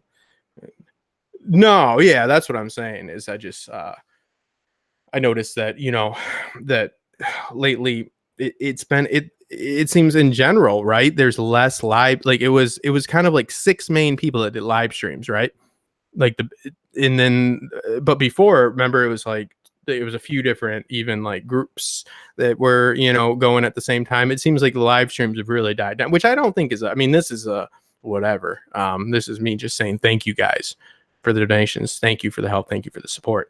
But I think it's really tough it's tough to do live streams that are like coherent, to really have all these people. I mean, with our podcast, the amount of editing I fucking do, it's insane. Let's see. Hey, fandom. Haha, bastard sentence when I say. No, oh yeah, yeah. And that's even more impressive. You got your, like you have an actual like career. Let's see. Yeah, Citadel, the trivia every Friday. Yeah, I mean, in oh yeah, no, burnt out. But I mean in general, Gray, like look at the prior season, right? Opposed to this season. Even from the get-go, it was literally, yeah, it did kind of revolve around Citadel, which I'm not saying anything like bad about that. It's just I don't know if other people got intimidated or what. But other people held numbers. I noticed it was around the same. Everybody except for Alt Shift X, who just changed the fucking game. Like everybody's like averaging about like 2,000 to 4,000 people watching, right? If they do right after Sunday. Alt Shift X comes in and he's like, how many people did he have? I mean, he started off with only 40K, which just like, how do you even like scale it then? Because like you're looking at like maybe like the best at like 6K watching, and then you go over Alt Shift X, just visuals, running OBS, still images, static images, just sitting there talking, and people fucking. How does he have access? It seems like he has access to like 2 more continents than we do. Honestly, like how can his appeal be that? I love Alt Shift X. He's one of the best, there's no doubt, but I don't see how it can be like, okay, Secrets, Citadel, whatever, 4 to 6, Smoke Screen 4, whatever, like Rawers, like around like 2, 3, like those are about your average numbers, like, which are all respectable, like respectable. Those are great numbers to have. I don't have those. But then you see Alt Shift X, the motherfucker, like he's got half a fucking like, what did he get over 100K? I heard he got like crazy numbers, like over 50K. Let's see. Even more time. I only saw 7K on his live stream. Let's see. No, he had way more than 7K on his live stream. He was over 50,000 people watching him at one point. It just doesn't make sense. It's like he's got like we're not being like broadcasted to like a whole like continent. But man, let's see. I gather there's a team behind. Yeah, as much as I'd like to say that, I don't think so. It doesn't seem so. His work, in my opinion, doesn't lend itself. In my thesis and what I pitched to private people privately, is that there should be a network that eventually, Nerdist, what culture, you notice how those motherfuckers like don't get the views that you get, Gray, that Kev gets, that Smokescreen gets, that Gemma from Secrets of Citadel get, Robert gets, like they have literally like Game of Thrones like branded channels, and the mainstream can't quite catch fandom in the sense of like what I would consider more organic content creators that have like, look, there's like a little bit of tape on my mic thing here. Like it's that certain amount of like original approach, organic, at least being perceived as organic and being part of the real fandom, not being. I think a lot of people perceive like Nerdist as like a Hollywood, like hosts that are Hollywood like actors that like failed or like and so forth. Like it seems like they're trying to jump on the bandwagon. I think eventually because Game of Thrones is not going to bring in, especially if you're just Game of Thrones centric, it's going to be tough. It's going to be tough. It's never going to have the numbers it did. I think eventually they'll smarten up and they'll pick up like people like from the like imagine if one of those channels got like an Aziz or even got you, Gray or Kev. Like that's a big score for them because that gives them like that legitimacy. I feel fans don't really like, I'm talking the fandom that watches, you know, your guys' channel and mine. They don't really watch Nerdist. They don't really watch What Culture for their Thrones. They watch you guys. So like, how long is it until they just start poaching people, right? Because how long is it for people like I know many of you have, you know, and I think it's pretty intelligent. I also work. It'd be crazy to depend on just YouTube money, but there are people that do depend on YouTube money that are gonna. That's very risky. Security of being part of a network, losing creative control, and all that's going to be part of it. But honestly, you get people that have the strengths where your weaknesses are. Okay, you know how many YouTubers are great like writing scripts and they don't even know how to edit. Like it's not a down thing. It's just a job that really not everybody has a skill set for naturally, because that's just not everybody's like a digital media student as well as a English major, a screenwriter, and also has experience reading off a teleprompter or like being on TV. You know, like there's so many different jobs that they do. So you would have an editor, you would have all that. I've been posing it forever to put together a plan where people, nobody will ever do it because nobody will ever want to collab to that point, but of literally starting like a Nerdist-esque channel where people group together and you have content creators that are looked at like a lot of you in the chat are looked at. You're looked at it more as more real. I can't explain it, but look at the numbers. Look at when Nerdist talks about it. Look at What Culture does their Game of Thrones podcast. Their numbers are like my numbers, and they're owned by like fucking Disney. You know, how long is it till they just start poaching people that are living off this? Because let's face it, a lot of people went from making thousands of dollars a video to, at least in the downtime, and arguably it won't really ever go on another huge uptick. I think that people will eventually just get poached by them if they're smart. You know, it just adds legitimacy. But that's my thing. I've been trying to get that going forever. Let's see. Oh, the Disputed Lands. I'm gonna go try and get Talking Thrones on my the Disputed Lands. Thank you so much. Yeah, the person that asked me to be on the panel, the person that got my plane ticket, the person that has been so kind, the ticket transfer. You've covered everything, and you don't know me. Maybe that's why, you know, like because you didn't have that disadvantage of knowing. But no, all jokes aside, thank you so much. Let's see, Cal Drogo guy. Let's see, Season Gray. Forgot until the last days. Is Talking Thrones going to the con? I don't think I've ever seen his face. Which books besides you guys for AOS Dunkin' Egg? Dunkin' Egg to me is like, of course I want wins, but to be honest, like the novellas I love because they embrace Arthurian tales. They embrace like that. I don't know, like that's really the aspects of A Song of Ice and Fire that I think really appeal to me. You know, like is Dunkin' Egg, and I understand that it's a very conventional, linear narrative that doesn't lend itself to what Game of Thrones is expected to present. So it's not a feasible adaptation. But like I think it's likely that we'll see Age of Heroes. I mean, we were definitely seeing that, and then it'll be linear in the sense of then the Doom of Valyria and so forth. I think that's kind of why they're starting in this era, and it's just interesting. And I brought it up to Amanda, that channel you recommended to me. That was one I was already watching. I didn't realize it, but yeah, about the Andals possibly being there and stuff. I mean, there's definitely, it's just how much of that skewed timeline and perception about who did what will be revealed. Absolutely, because this is myth, so like they have to keep that aspect of it. So I don't think they can go full on like this is exactly what happened, because that's kind of what makes the story so well. Your main thread, Song of Ice and Fire, is because of the unknown. You know, there's something to be said for leaving it up to imagination. So let's see, The Kindness of Strangers. The Kindness of Strangers. I mean, like, okay, Amanda, you literally have a butler for the whole weekend. It's me. So I can do the 5-finger carry. I was a waiter for a long time. So I will wear a tuxedo if you need me to, whatever you need. Um, no, Amanda's video. Yeah. Shadowlands, yeah. And I wasn't aware of your channel you know, before you contacted me, and all of your streams, especially like the Ironborn are not like, you made the Ironborn interesting, and I'm biased. Like I just don't think they have the appeal that other characters and other cultures do, and you really like got me invested in the Ironborn, and which I needed to do for our, just so in case it comes up in the panel. And I mean, of course, you'll probably be the one that had that one up, but yeah, I just want to cover all my bases, but that's not easy to do.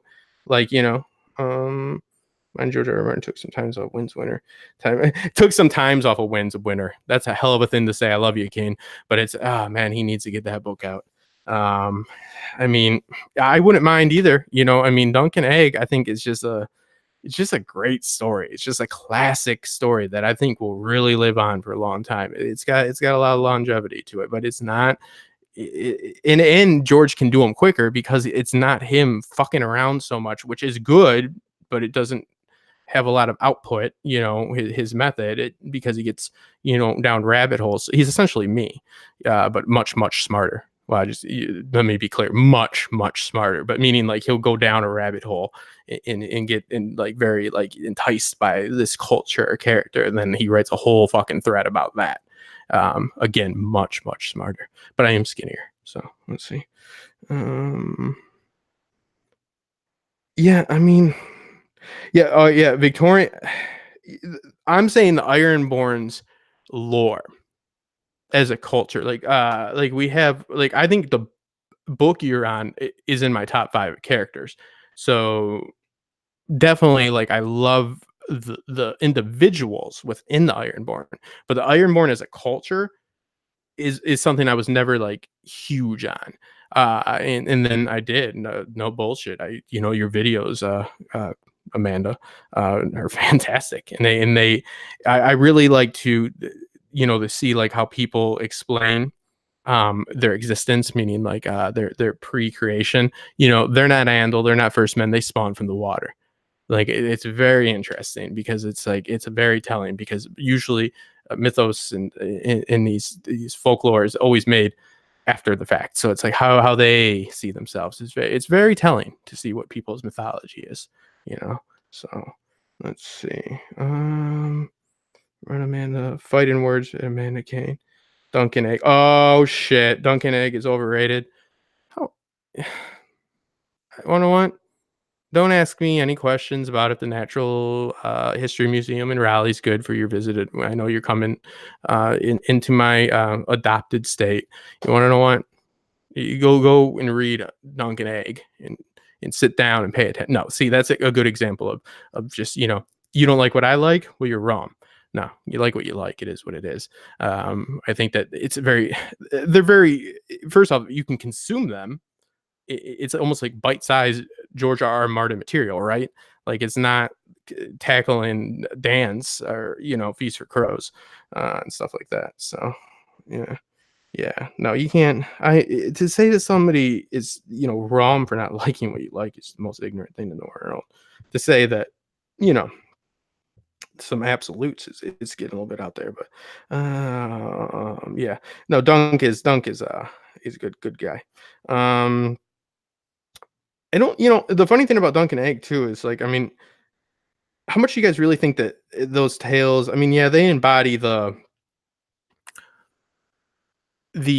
dispute within the claim, you know what I mean? Like you see, this is a time where there's a shit ton of Targaryens, right?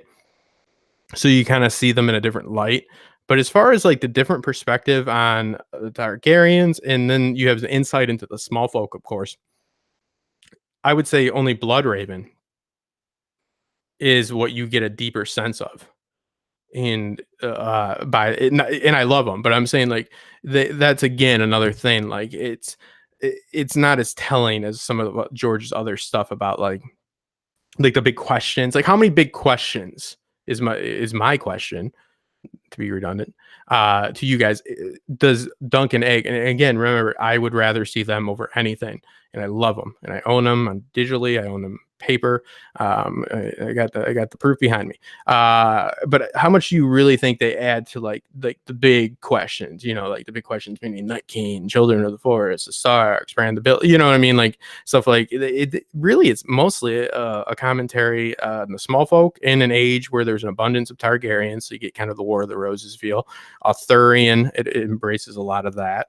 Those classic tales of chivalric behavior, but really Bloodraven, as far as like the occult and mystical stuff that a lot of you guys are really drawn to. I say a lot of you guys because that's not really my bag. I think it's really only Bloodraven that you get more of an insight. Let's see. What do you mean by a lot, Gray? Oh, and you're leaving in the morning again. Thank you so much, Amanda, and safe travels. I'll be in on Friday. Please send me anything that you need an outline, and I will be there to do as much as you need or as little as you need. So you bought yourself a butler. Trust me, I owe you a lot. Make sure to check out her channel too. It's fucking fantastic. Let's see. Okay, yeah, that's what I make sure that was that was my thesis. Is Bloodraven is like the real like that's what you get insight to through the Dunk and Egg novella. It's like Bridge said, it's almost like a different angle of the story, and I totally agree, and that's kind of why I like it, because that's kind of like why I like the War of the Five Kings during that time more, during proper, Son of Ice and Fire proper. So yeah, I'm not downing on it whatsoever. I was just So okay, I needed that. See, I needed that validation, Gray. I needed to just say, "Well, you know what, Justin, you're right." And you did. You said, "Justin, you're so right. You're so smart. It's the Bloodraven." No, you didn't say that. You just said, "Yeah, Bloodraven." So yeah, it's definitely in the implications. For book readers, Bran being king is terrifying. It is, first off, the worst story. Second off, even if it's the worst story in the sense of the show, meaning they can't explain it, and they actually have scenes in which it's posed as a story you can't explain. It's hard. Nobody understands it because it's fucking crazy. He's like, "I'm the three-eyed raven now," and she's like, "I don't know what that means." He's like, "It's hard to explain." Now it's the best story ever. But the books is even worse, because if you can explain that story, right, it's terrifying to what from the books about how people perceive Bloodraven, about how they perceive Green Seers, about the very dark story. His story is so much more dark. Everything from the Children of the Forest, like the way they're depicted, to his mind rape of Hodor, his weirdness with which the only thing I give to the weirdness with Mira is that that's a I get a sense of who Bran is. Like, Bran never exhibits any human behaviors, even in the show, in my opinion. It's like you lose who Bran Stark is, but who was Bran Stark past like the first half of the first season? I mean, like a kid that liked to climb towers and loved stories. Like, he doesn't like ever exhibit anything other than like just a blind belief in this mystical stuff. So like in the books, at least, like he has like some sexual feeling. I'm just saying, like teenage, like whatever, not teenage, but like male, like young guy stuff, like going on, stuff other than I'm trying to be a fucking magical being, like stuff like that. But yeah, let's see. Jojen base. Yeah, literally the implication. You have to read the first fish of chain theory. Yeah. Let's see. Yeah, Jojen pace. Like, I mean, all this stuff, you have to wonder where George is going with this, right? Because number one, this is a story about the merit of rule, a story about who has the right to rule, what is the proper way to rule. It's not posing that it's going to answer that question. Obviously, we don't have the answer. Look at it. No offense to any Trump supporters out there, but I don't think we've nailed it, and fucking Europe is divorcing itself. So I don't expect an answer to, how to properly and justly and ethically rule. But I expect the answer of who sits on that throne, if there's a throne, to be something more than a magical because how is that? Because it's a grounded story in the sense of like, there's truth in it without facts is the point. There's truth in fantasy. It's a wonderful vehicle for it. There's plenty of lessons that can be learn. There's plenty of ideals that are being conveyed. I hate when people say that George doesn't write allegory, so there's no message. Okay, first off, everybody that says they don't write allegory, like Tolkien and George, are very afraid that people are going to read it in an allegoric sense and break it down like that. Of course, this isn't Narnia and this isn't the Christian, fucking Bible. There isn't a Jesus figure, but there's messages in this story. Like, you can't say just because it's not allegory, it's not messages. You write a story, whether it's consciously or subconsciously, conveying messages. War is bad. The totality of war. The small folk. Obviously, the fear of letting like fear rule your life are these occult beliefs. Like there's all these messages, like being so ruthless that you can't just sustain it. You survive and you're so strong for so long, but as soon as you can't be that monster like Tywin, then you're fucking done.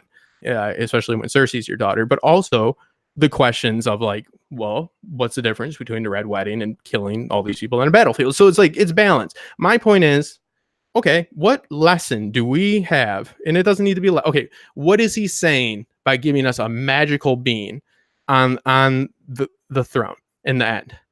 Other than, I guess he's like symbolically a embodiment of the people, since he can perceive everybody's experience.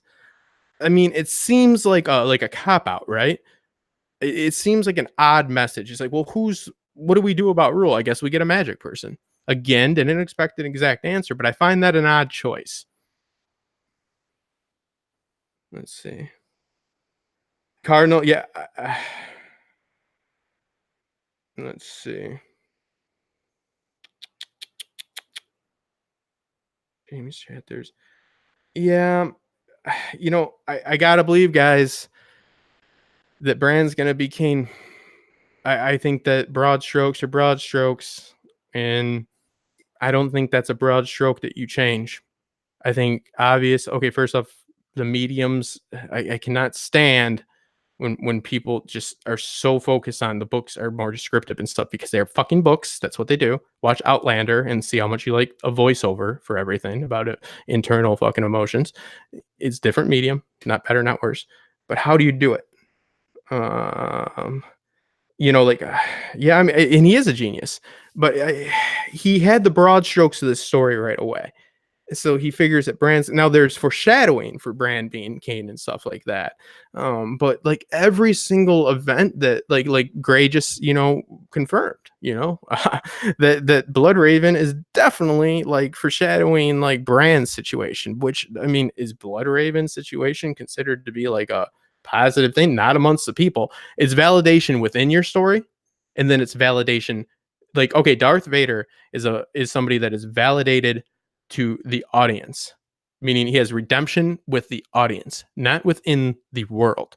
So like Blood Raven, you might see like some, I don't know, you could argue, I guess, that in the end he was, but then Bran leading to be, I don't know, it gets skewed. But the point is, you can be redeemed to the audience. Blood Raven's not redeemed to the people. Issue right there. N plus A equals wave. I owe you a drink for that bad joke. Bedtime for Benzos. Travel safely. See you soon. Yeah, we're gonna go, guys. And we'll talk about all this over a bunch of drinks. So yeah, Darth Vader has what's called a tragic cardinal backstory. That's what you usually do with your villains, your antagonists. They have a tragic backstory. So they're redeemed to who? The audience, not within the story. Luke's empathy for his father allowed this to come out, but he's not redeemed to the galaxy. He's still the motherfucker that blew up whole worlds. Thank you guys so much for coming. And yeah, this was just supposed to be about 20 minutes of me saying thank you, but it does mean the world that anybody's willing to donate anything. And I'm so happy to see that people came together and they got people from content creators, podcasters, to cosplayers, to just people that want to be there, because again, in a perfect world, we could get everybody there. And I hate to use crowdfunding, but also, I'm poor. So, well, yeah, I wouldn't say poor, but yeah, it got a little bit expensive. So thank you so much. And everybody have a good night. And if you donate, or you have any interest in anything being recorded, I'm pretty sure I should be able to record panels. I will be there with my selfie stick like a douchebag tourist. So especially you guys that did donate, let me know like a panel. Like you can see, I posted when I'm occupied. So, and when I'm not, which I have a lot of free time, like during Saturday, especially until the later afternoon. So like look for some panels at that time. I'm more than happy. If you help me get there, I'd like to have you experience it to some extent. That's only fair. Thank you guys. Make sure to subscribe. Check out the new podcast. That's fun too. Make sure to check out all these people's channels as well. Gray, obviously great. Kev, obviously one of the best. So yeah, I really appreciate you guys. Keen McKay that was in here as well, and everybody else, and obviously Amanda, Crowfood's daughter, the Disputed Lands. Thank you guys so much. It means a lot, and I look forward to seeing you in a few days.